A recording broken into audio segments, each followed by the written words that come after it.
Ladies and gentlemen, I would like to introduce you to my filthy kitchen. Never mind the random knives and chargers and cords and air things and other chargers and soap and coffee and strainers and zip ties and wires and tools all over the place. The main attraction is this loveliness right here. So it is officially done. It is completed. I've been riding it the past 4 or 5 days maybe, and this thing is a freaking monster. It's a monster, and it's turned so far down that it's slow compared to what it will be.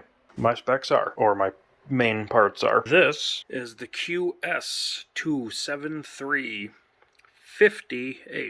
And this motor, according to the seller, was made for electric crotch rockets. But I wanted the biggest, baddest, most badass thing that I could possibly find for hub motor, and that was it. I was going to do QS205 first, but I like the way this one looked better, and this one's way more powerful. It is on a 18 by 2.15 inch rim.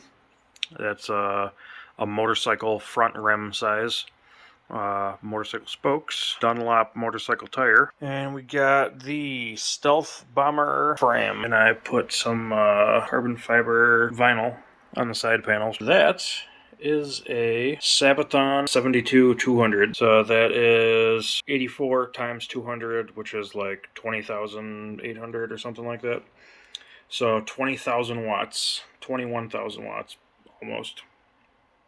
Continuous, not peak. It's continuous. The peak is much, much higher. Inside, it is 20S12P of Panasonic NCR 21700s, a LLT BMS, which goes from 200 to 600 amps. It is a Surron front rim with a Shinko front tire, a Magura 203mm rotor, Magura MT5E calipers, and levers, or lever. There's only one of them. Still figuring out what I'm going to do with the rear. That is a Harley front light, and a placeholder fork, some cheapo zooms that are just there because I wanted to get the bike rideable while I save up the $1,400 I'm going to need for some Fox 40s. Or I might put dirt bike forks on it. I'm not sure yet. I would like the front to be a little bit taller because, as you can see, the rear seat is a little bit slanted. That seat's supposed to be flat, and it's not. It makes it extremely uncomfortable to ride long distances. DNM rear suspension. These really cool, these are just plastic, but they look like carbon fiber handguard. And I got these for 2 reasons. First, to try to block the wind when I'm riding down the street. And second, to protect my levers. So I shall now turn off my light. So first and foremost, on my levers I have running lights. And the running lights turn on the halo, the side lights right there, and the rear lights back here. And then obviously I have a brake light also. And then my actual headlights, low beam, high beam. And if I click the switch over one more time, I turn on my underglow.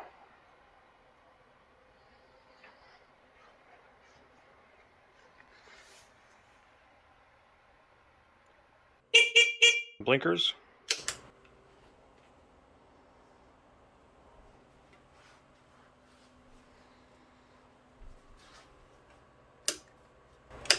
And obviously right and the left work. And then this button right here, the hazard button, that actually works.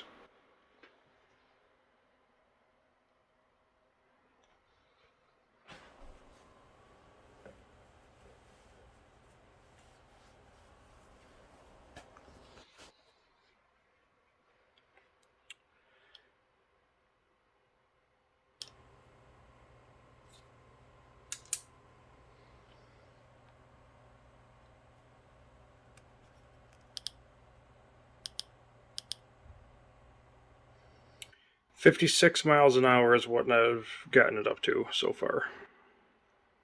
And I've gone 107.2 miles with it so far.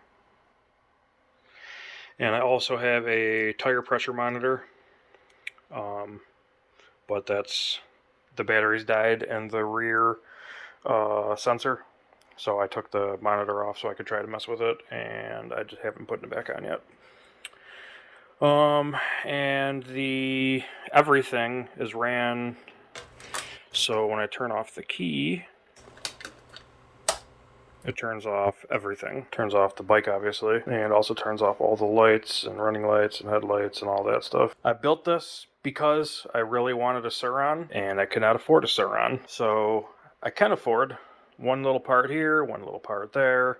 I think the most expensive piece on this was the motor, and it was like 1,200 bucks. Other than that, it'll be the Fox 40s at 1,400 bucks. And everything else has been 100 bucks here, 200 bucks there, 300 bucks here. So it made it really affordable. It took like 6 months to build, but the end result is this, and I am stoked. This thing is an absolute monster. Riding video coming soon. Like, comment, subscribe. Goodbye.